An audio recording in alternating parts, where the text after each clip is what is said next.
Një rast që ka tërhequr vëmendjen e të gjithëve është ai i 2 ish-banorëve të Big Brotherit. Së fundmi, ka pasur shumë spekulime se Brikena e Mateo kanë përfunduar lidhjen e tyre. Një lajm që ka ndezur diskutime të shumta në rrjetet sociale. Ç'shihet pas ndarjes së Brikenës dhe Mateos?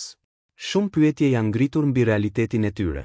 A janë këto ndarje të vërteta apo thjesht një strategji për të tërhequr vëmendjen e publikut? Fansat vazhdojnë të ndjekin me kujdes çdo lëvizje të tyre në rrjetet sociale.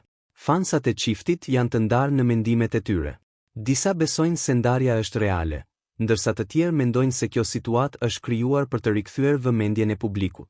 Një detaj interesant që ka dalë në pah është se Brikena vazhdon të ndjek llogaritë që publikojnë momente të përbashkëta me Mateo. Ky veprim ka bërë që shumë ndjekës të mendojnë se ndarja mund të mos jetë aq e vërtetë sa duket. Mbetet për tu parë është se si do të zhvillohet kjo histori në të ardhmen. Ndërkohë, jemi duke pritur ndonjë konfirmim apo mohim nga vetë ata. A do të ketë një rikthim të mundshëm apo ndarja do të jetë e përhershme? Koha do ta tregojë. Për më shumë lajme nga showbizi shqiptar ndiqni kanalin ton dhe bëni subscribe për të mos humbur asnjë lajm.